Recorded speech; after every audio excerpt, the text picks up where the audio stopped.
गए होंगे या सम्राट अशोक ईरान गए होंगे। ऐसी क्या कूटनीति थी कि पूरे 40 साल के में एक भी स्टेट ने, एक भी देश ने सम्राट अशोक के विरोध में नहीं बोला। ये कूटनीति है। आज आप देख रहे हैं कि आपके पड़ोसी राज्यों में क्या क्या उथल पुथल हो रहा है, लेकिन सम्राट अशोक के 40 साल में कोई भी ऐसी बातें नहीं हुई कि आप कहेंगे। इसलिए मैं कहता हूं कि ये कूटनीति का डिप्लोमेसी का गोल्डन टाइम रहा होगा। अभी हमारे साथ हेमंत त्रिपुरे जी बैठे हैं, जो सम्राट अशोक पे काफी रिसर्च किया है, काफी किताबें लिखी हैं इन्होंने। ये बताएंगे कि ऐसी क्या डिप्लोमेसी रही उनकी कि इस तरह से हो। जब हम संविधान की बात करते हैं तो हम पहले लिखते हैं कि हम भारत के लोग। ये भारत वर्ड जो है क्या है? भारत एक देश है। और देश क्या होता है? बड़ा मुश्किल से लोगों ने देश को बताया कि देश होता क्या है। देश का मतलब क्या? जमीन, एक जमीन जो आपके अधिकार में है। देश का मतलब है कि कोई सरकार है वहां पे। और देश का मतलब यह है कि कोई राजनीतिक व्यवस्था वहां पे लागू है। देश का मतलब है नागरिक। अभी नेपाल में सभी खत्म हो गए, सरकार खत्म हो गई, राजनीतिक व्यवस्था खत्म हो गई, सभी खत्म हो गए। नागरिक ही राजा हो गया। कुछ दिन के लिए सही, नागरिक ही राजा हो गया। इसलिए जब हम कहते हैं कि देश क्या है, देश का मतलब है नागरिक। और नागरिक किस धर्म से है, किस पंथ से है, क्या सोचता है, क्या विचार है, उसका क्या आस्था है, इससे कोई मतलब नहीं होता। जिन लोग देश को जानते हैं उसके लिए वो सिर्फ नागरिक है और वो एक संविधान से चलता है।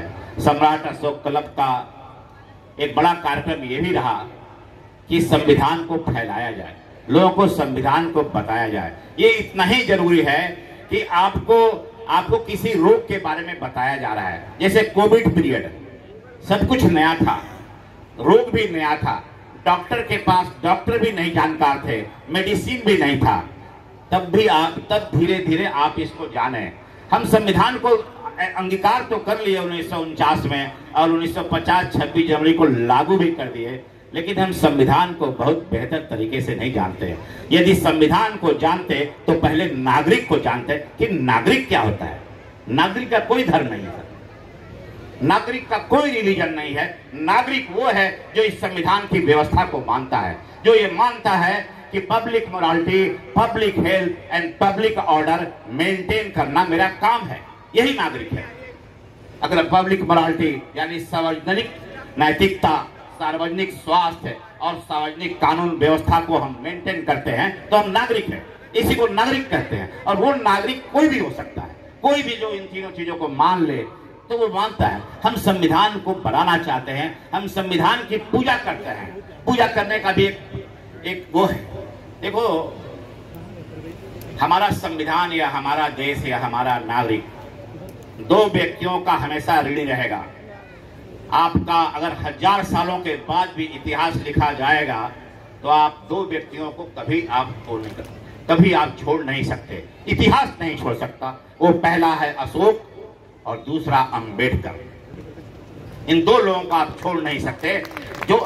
जिसने भी इन दोनों को छोड़ा होगा वो इस संविधान को समझने में बहुत भूल की है। ये अशोक और अंबेडकर। मैं सरकारी अफसर हूं, 2002 बैठे मैंने IAS की एग्जाम पास किया, लेकिन मैं आकर सम्राट अशोक क्लब के कार्यक्रम में बोल रहा हूं ये संविधान के चलते है। मैं इसलिए नहीं बोल रहा हूं कि मुझे प्रोटेक्शन है, पूरी तरह से मैं प्रोटेक्टेड हूं। हो सकता है कोई आदमी मेरा प्रोटेक्शन वायलेट करे, लेकिन जो वायलेट करेगा वो भी संविधान का उत्तरदायी होगा।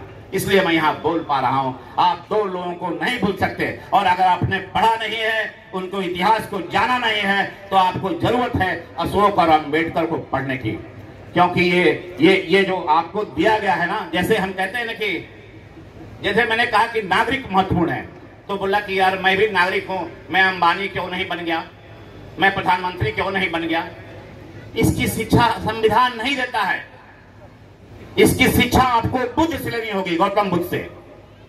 ये सभी मनोविकार हैं। आपका पद, आपका सोच, आपका लालच, आप जो भी आप अतिशय घृणा मनोविकार है साहब, अतिशय प्रेम मनोविकार है, अतिशय डकैती, अतिशय चोरी, अतिशय जो भी आप कर रहे हैं सब मनोविकार है। और मनोविकार को आप सिर्फ और सिर्फ बुद्ध के बताए हुए संदेशों से खत्म कर सकते हैं। इसलिए एक नागरिक में कोई भिन्नता नहीं है। एक नागरिक के अंदर कोई भिन्नता नहीं, सब नागरिक बराबर है और सब नागरिक को बराबर अपने आप को समझना चाहिए। I am important, I am not Ambani but I am important, I am important citizen of India. इसलिए कि मैं बुद्ध के दिए हुए संदेशों को बढ़िया समझता हूं। बुद्ध ने कहा कि कोई भी संखारा आपको उत्पन्न होता है, कोई भी मनोविकार उत्पन्न होता है, तो आप उसको ज्ञान से नियंत्रित कर सकते हैं। मैंने पहले भी कहा कि ज्ञान को पकड़ना पड़ेगा।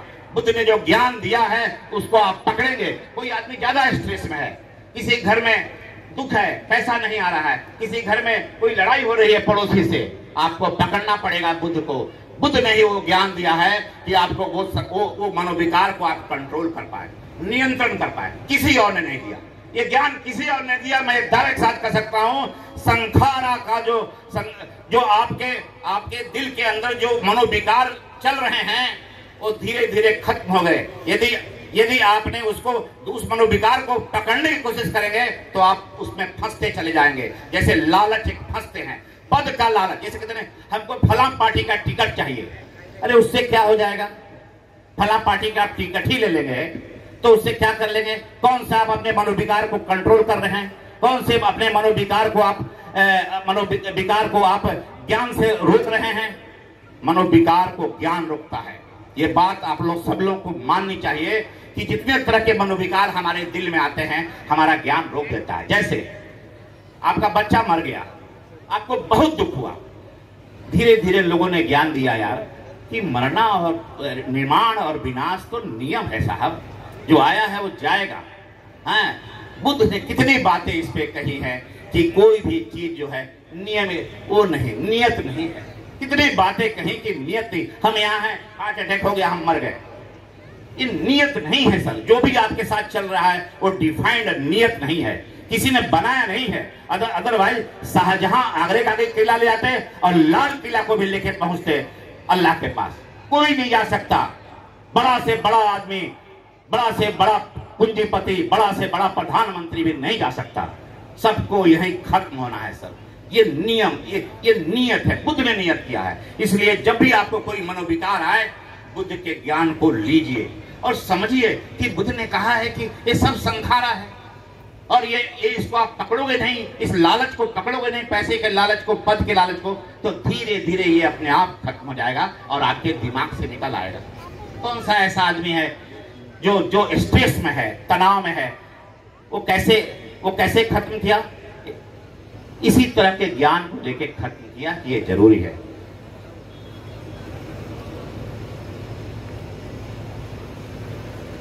मैं अशोक अम्बेडकर पे बोल रहा था।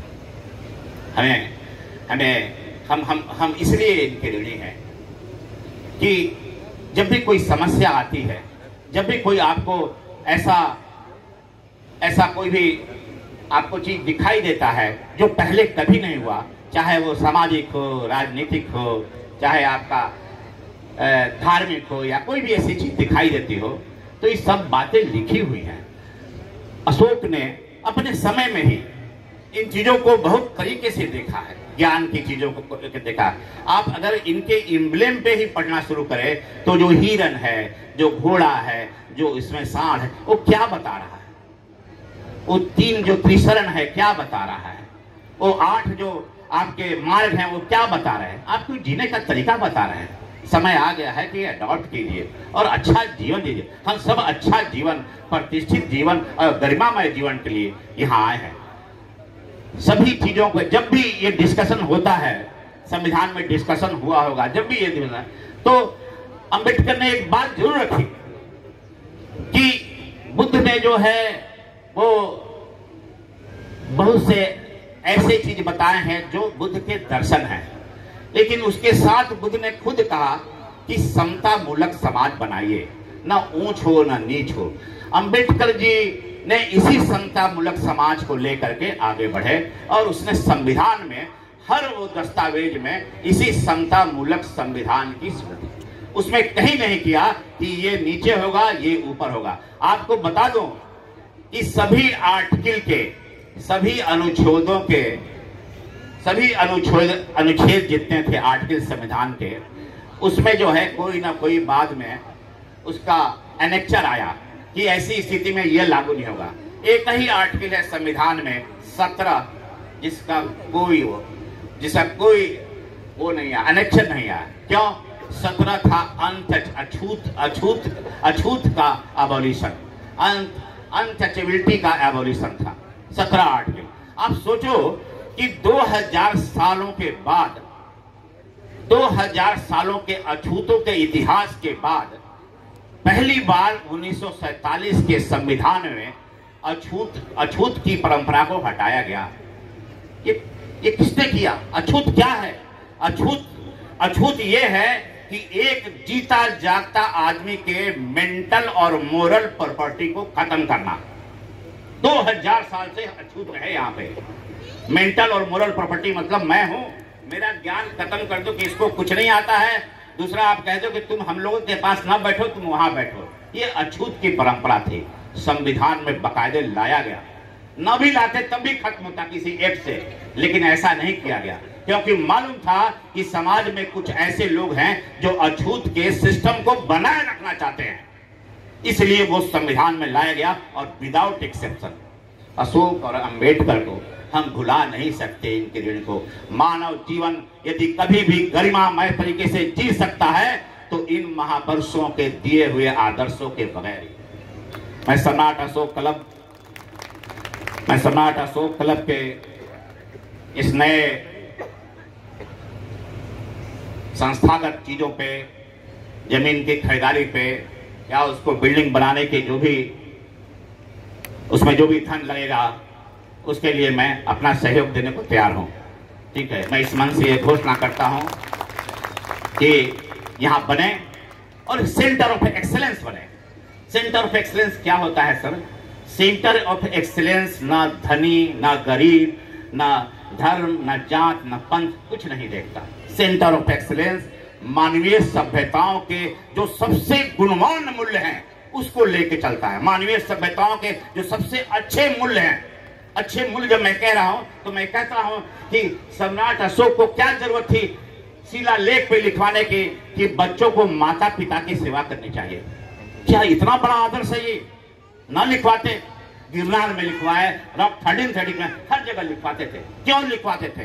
क्योंकि उनको लगता था कि अगर सभी चीजें मानवीय मूल्य से गढ़ी हुई है तो ये जानना जरूरी है कि कौन सा मानवीय मूल्य अच्छा है। और उन्होंने सबसे पहले लिखवाया कि माता पिता की सेवा करनी चाहिए, उनका आशीर्वाद है, उनका रिस्पेक्ट करना चाहिए। ये शिलालेख में लिखने की बात थी। हम लोग शिलालेख को जानते थे कि Ashoka had given royal orders on the rock Egypt. Royal orders मतलब राज्य की तरफ से दिया हुआ आदेश है, शिलालेख पे लिखा गया है। लेकिन उसमें तो ये लिखा हुआ है कि माता पिता की सेवा करनी चाहिए। आप कहते हैं समाजवाद, अशोक अहिंसा का समाज, इससे बड़ी क्या हो सकती है कि रॉयल ऑर्डर जो है ये कह रहा है, एक राज्य का आदेश ये कह रहा है कि माता पिता की सेवा करो। अशोक को हम भुला नहीं सकते सर, आप हटा नहीं सकते। जब भी संघर्ष होगा, समाज में तनाव होगा, रॉक एडिक्टों पे लिखे हुए अक्षर आपको गाइड करेंगे, दिशा देंगे कि एक रॉयल ऑर्डर भी ऐसा आया था जिसमें समाज कैसे चलेगा ये बताया गया है।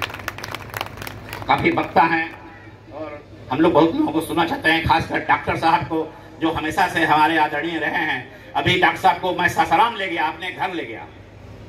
सासाराम में उन लोगों के बीच में डॉक्टर साहब गए और उन्होंने वहां पे लोगों को बताया।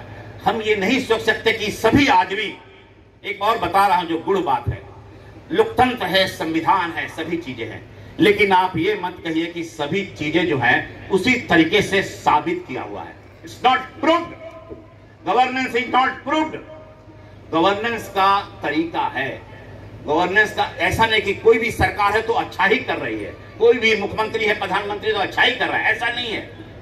इसको भी समझने की जरूरत है। जब तक आप अशोक अंबेडकर को समझेंगे तभी समझाएंगे ये सरकार जो कर रही है या जो भी उसका आदेश है, जो नीति है, वो उस पर उसके टेस्ट पे खरा उतर रहा है कि नहीं उतरा। कोई भी चीज समता मूलक समाज को बनाने में अगर विरोधात्मक है वो सही नहीं है। हम सब लोग एक हैं, हम लोग सब लोग का एक समान है, ठीक है। हम सब लोग गरिमामय जीवन पाने के लिए आज देश का 78 साल हो गया, क्या हम गरिमामय जीवन भी अपने लिए सुनिश्चित नहीं कर सकते? कोई भी सरकार यदि गरिमामय जीवन सुनिश्चित करती है तो अच्छी है, किसी भी नागरिक का गरिमामय जीवन से जी रहा है तो अच्छी है। और कोई भी सरकार यदि गरिमामय जीवन सुनिश्चित नहीं करती है नागरिक को, वो अच्छी नहीं है। डॉक्टर साहब गए, वहां लोगों से मिले, सभी जितने समाज के बाहर के लोग वहां पे मौजूद थे। डॉक्टर साहब ने बात कही, ऐसे करके सम्राट अशोक क्लब अनवरत काम कर रहा है। मैं चाहता हूं कि आप सब लोग जुड़े, सब लोग इस काम को आगे बढ़ाएं, लोगों को बताएं कि हमारा संविधान क्या है, हम किस परंपरा से आए हैं। हम अशोक अम्बेडकर की परंपरा से आए हैं, हम इस परंपरा का निर्वाह करेंगे। सरकारें आती हैं, जाती हैं, रहती हैं, खत्म होती हैं, लेकिन ये परंपराएं हैं साहब, ये बेहतरीन परंपराएं हैं, इसको अक्षुण्ण रखना है, इसको मौजूद रखना है। और हम नहीं रखेंगे तो कौन रखेगा? हमें इसके लिए आगे बढ़ना है, हमें इसके लिए काम करना है। धन्यवाद।